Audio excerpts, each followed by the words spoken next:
Assalamualaikum warahmatullahi wabarakatuh. Alhamdulillahi rabbil alamin.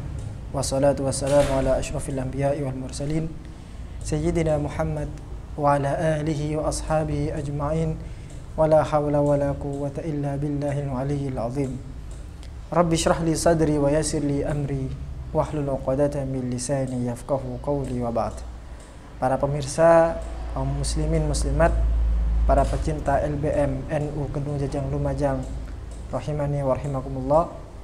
Syukur alhamdulillah pada pertemuan pertama ini kita bisa memulai kajian tafsir. Dalam hal ini kita akan menggunakan tafsir Ayatul Ahkam, Rawai'ul Bayan Tafsiru Ayatul Ahkam, merupakan kitab tafsir kontemporer yang dikarang oleh Syekh Muhammad Ali As-Sabuni. Mudah-mudahan kita semua senantiasa mendapatkan rahmat, mendapatkan ma'unah dari Allah Subhanahu wa taala, mendapatkan keistiqomahan untuk mengkaji kitabullah azza wa jalla. Amin ya rabbal alamin. Salawat serta salam mudah-mudahan tetap tercurah limpahkan kepada junjungan kita Nabi Agung Nabi Muhammad sallallahu alaihi wasallam. Para pemirsa, hadirin kaum muslimin muslimat, para pecinta LBM NU Kedung Jajang Lumajang, rahimani wa rahimakumullah. Sebelum kita memulai kajian ini, marilah kita membacakan surah Al-Fatihah. Kita kirimkan kepada muallif hadzal kitab, kepada para sesepuh, para pendiri NU, para pengasuh pondok pesantren. Mudah-mudahan semuanya diberikan maghfirah Allah Subhanahu wa taala. Para pengasuh pondok pesantren, terutama yang ada di Lumajang, yang mengabdikan dirinya di dalam berkhidmat di a'la'i kalimatillah, mudah-mudahan oleh Allah Subhanahu wa taala diberikan kesehatan dan umur yang panjang. Ila hadratin Nabiyil Mustafa Muhammadin sallallahu alaihi wasallam wa ala alihi wa ashabihi ajma'in. Syai'un lillahi al-Fatihah.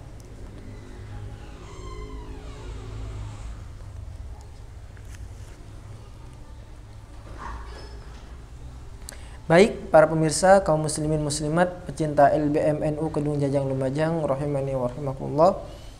Pada pertemuan pertama ini kita akan membahas suatu tema, yaitu dosa orang yang menutup atau orang yang tidak menyampaikan ilmu. Kitmanul ilmi asy-syar'i. Sebagai pendahuluan, kitab yang kita gunakan yaitu kitab Rawai'ul Bayan Tafsiru Ayatil Ahkam, merupakan kitab kontemporer yang dikarang oleh Syekh Muhammad Ali As-Sabuni. Tafsir yang beliau gunakan dalam hal ini adalah tafsir yang bercorak hukum. Artinya bahwa pendekatan-pendekatan yang beliau gunakan di sini adalah pendekatan hukum fikih. Jadi beliau mengumpulkan ayat-ayat yang berbau fikih yang mengandung hukum-hukum di sana. Kemudian beliau kumpulkan menjadi satu. Beliau cari tafsir-tafsirnya dari induk-induk, dari buku-buku tafsir, buku-buku babon tafsir. Kemudian juga yang menarik adalah beliau di sini bukan hanya mengumpulkan saja sebagaimana peran seorang muallif, tetapi juga beliau memberikan analisis, memberikan deskripsi yang begitu jelas tentang permasalahan yang diangkat di dalam tafsir itu. Kemudian yang menarik di sini, beliau di dalam melihat dan meneropong satu hukum, beliau tidak terpaku, tidak terbatas di dalam satu mazhab tertentu saja. Tetapi beliau mencoba untuk mengukurnya dalam berbagai mazhab yang mu'tabarah, tentu dengan dalilnya masing-masing, dengan argumentasinya masing-masing, diflurkan semuanya, baru setelah itu beliau mencoba untuk menimbang-nimbang kira-kira mana pendapat yang kuat, mana pendapat yang akan dibenarkan. Makanya di dalam khulasah biasanya beliau itu menulis at-tarjih, yaitu memenangkan pendapat yang menurut ijtihad beliau itu adalah pendapat yang dekat dengan kebenaran. Para pemirsa, pecinta LBM NU Kedung Jajang Lumajang, pada pertemuan kali ini kita akan membahas satu ayat yang ada di dalam surah Al-Baqarah, yaitu surah yang kedua secara tertib. yaitu pada ayat 159 dan ayat 160. Allah Subhanahu wa taala berfirman, A'udzu billahi minasyaitonir rajim. Innal ladzina yaktumuna ma anzalna minal bayyinati wal huda min ba'di ma bayyanahu lin-nasi fil kitab ulaika yal'anuhumullahu wa yal'anuhumul la'inun illa alladzina tabu wa aslahu wa bayyanu fa ulaika atubu 'alaihim wa ana at-tawwabur rahim. Artinya sesungguhnya orang-orang yang menutupi apa yang Allah telah turunkan di antara penjelasan-penjelasan, di antara petunjuk-petunjuk yang ada di dalam Alkitab itu, mereka tutupi kepada manusia dan enggan untuk memberitahukan tentang hakikat informasi yang telah Allah berikan, maka ulaika yal'anuhumullah, maka mereka mendapatkan laknat dari Allah, wa yal'anuhumul la'inun, dan juga mendapatkan laknat dari orang-orang yang melaknat mereka. Apakah sampai di situ? Tidak. Illal ladzina tabu, kecuali bagi mereka yang bertobat. Bagi mereka yang bertobat, yang awalnya mereka menyembunyikan ilmu setelah Allah berikan kepada mereka, kemudian mereka bertobat. Wa aslahu, dan juga memperbaiki diri dari kerusakan-kerusakan yang telah mereka buat. Wa bayyanu, dan memberikan penjelasan kepada orang lain tentang ilmu yang telah disampaikan, tentang ilmu yang mereka punya. Fa ulaika atubu alaihim, maka kata Allah Subhanahu wa taala, saya menerima taubat mereka. Wa anat tawwabur rahim, dan saya merupakan zat yang menerima segala taubat dan zat yang memberikan kasih sayang kepada semua makhluknya. Ini kurang lebih terjemahan bebas dari ayat yang telah kita bahas dan kita bacakan bersama. Menariknya di sini akan kita coba gali makna dalam bahasa Arab ayat-ayat yang telah kita bahas pada pertemuan kali ini. Di dalam ayat ini kita menemukan ada kata yaktumun. Yaktumun dari kata al-kitman berarti al-ikhfa'u was-satr, menyembunyikan, menutupi. Seakan-akan di situ ada sesuatu hal, kemudian ditutupi sehingga sesuatu tadi tidak diketahui. Qala al-Alusiyu al-kitmu tarku izhari syai'i qasdan ma'a masasil hajati ilaih. Kata al-kitmu atau kitman itu adalah menyembunyikan sesuatu qasdan, dengan menyengaja, ma'a masasil hajati ilaih, padahal orang itu butuh akan itu. Satu contoh seperti ini. Ketika saya datang kepada si Budi meminta untuk meminjam uang, padahal Budi itu punya uang, dia punya uang. Kemudian dia berkata, mohon maaf, saya sekarang lagi tidak punya uang. Nah, di sini berarti Budi telah menyimpan, telah menyembunyikan, telah menutupi fakta bahwa dia sebenarnya punya uang. Dia sengaja menyembunyikan itu supaya saya tidak meminjam uang si Budi. Nah, dalam hal ini, dalam pengertian bahasa, itulah kemudian disebut dengan al-kitman, menyembunyikan. Nah, dalam konteks ayat ini kita harus ketahui bahwa ayat ini berbicara tentang orang-orang Yahudi, yaitu orang-orang yang telah berikan informasi berupa Alkitab kepada mereka, berupa Taurat, di mana di dalam Taurat itu banyak informasi-informasi yang menegaskan bahwa nanti kelak akan muncul, akan lahir nabi terakhir yang akan menjadi penutup para nabi, yang akan membawakan risalah terakhir dari Allah Subhanahu wa taala. Barang siapa yang mendengar informasi ini, maka dia harus berfusi, maka dia harus wajib masuk mengikuti nabi terakhir itu. Nah, hanya saja ketika mereka orang-orang Yahudi ini ditanyakan tentang informasi itu, mereka cenderung untuk menutupi informasi yang telah Allah berikan. Itu namanya kitmanul ilm, menyembunyikan ilmu. Kemudian ada kata al-bayyinat. Bayyinat ini merupakan bentuk jamak dari mufrad bayyinatun. Bayyinatun fil lughah ad-dilalah al-wadihah, yaitu petunjuk yang jelas. Aqliyatan kanat aw hissiyatan, baik itu petunjuk yang berupa aqliyah, berupa rasio, ataupun hissiyah, atau sesuatu yang bisa ditangkap oleh panca indera. Wa summiyal bayanu bayanan likashfihi 'anil ma'nal maksud. Disebut sebagai al-bayan karena dia menjelaskan tentang sesuatu yang dimaksudkan. Nah, dalam konteks ayat ini bahwa di dalam Taurat sejatinya itu ada informasi. Di dalam Injil itu sejatinya ada informasi tentang datangnya Nabi terakhir. Hanya saja pengikut atau penganut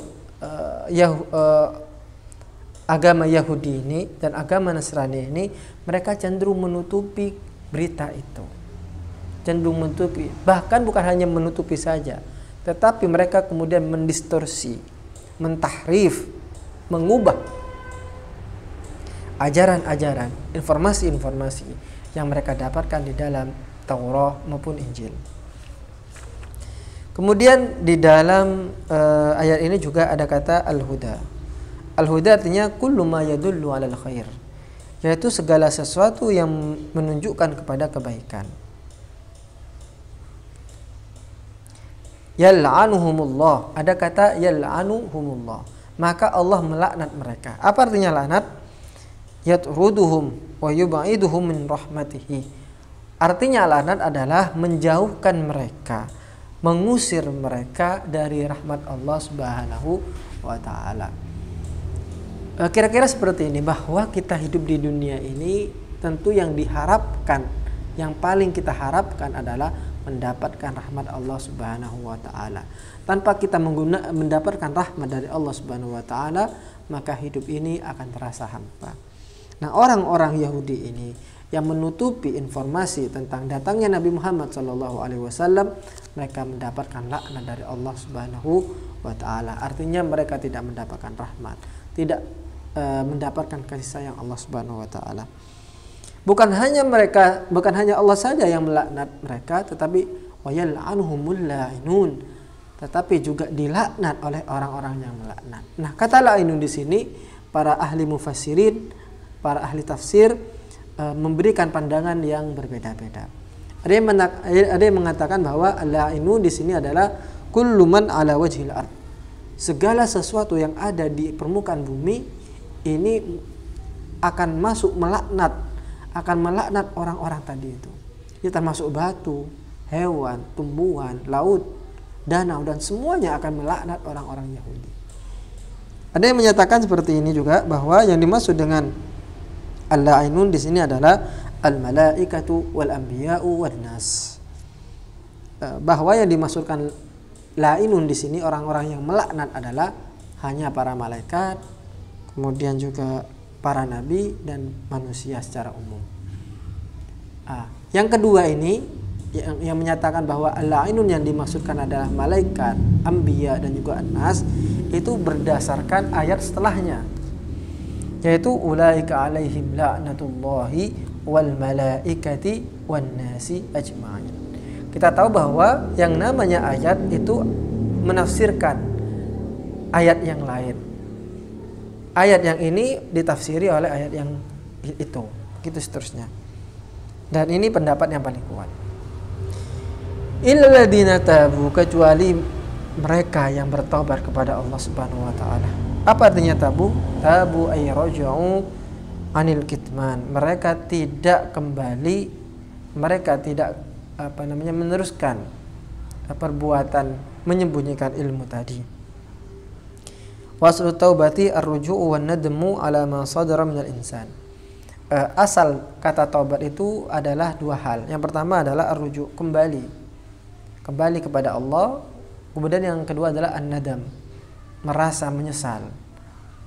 menyesal akan perbuatan kesalahan yang telah ia lakukan. Illal ladzina tabu wa aslahu. Aslahu maksudnya adalah aslahu ma afsadu bi an azalu al-kalam al-muharraf. Aslahu artinya mereka memperbaiki kesalahan-kesalahan yang telah mereka lakukan. Kesalahan apa itu? Yaitu mereka telah merubah ajaran-ajaran, merubah informasi yang ada di dalam kitab mereka.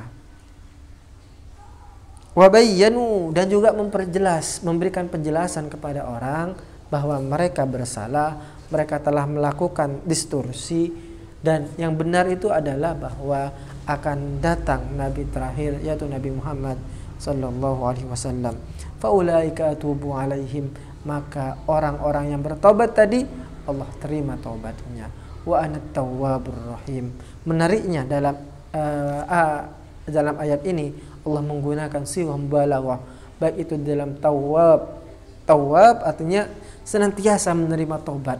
Seberapa banyak pun dosa yang dilakukan oleh manusia, maka seberapa banyak pula Allah menerima taubat dari hambanya. Wa anat tawwab ar-rahim. Ar-rahim pun juga sama, menggunakan sighah mubalaghah, bahwa kasih sayang yang Allah berikan kepada manusia itu begitu banyak, begitu besar. Lantas ayat ini, ayat yang kita baca tadi berbicara lebih khusus, konteksnya tentang apa? Kira-kira aspek hukum apa saja yang ada di dalam ayat ini? Nah, insya Allah kita akan memperdalam itu pada pertemuan yang akan datang. Kaum muslimin muslimat, pencinta LBM NU Kedung Jajang Lumajang, rahimani wa rahimakumullah, mudah-mudahan apa yang kita sampaikan meskipun sedikit mendapatkan ridha dari Allah dan menjadi ilmu yang bermanfaat. Amin ya rabbal alamin. Kurang lebihnya mohon maaf. Wa akhiran wallahul muwaffiq ila aqwamit thoriq. Assalamualaikum warahmatullahi wabarakatuh.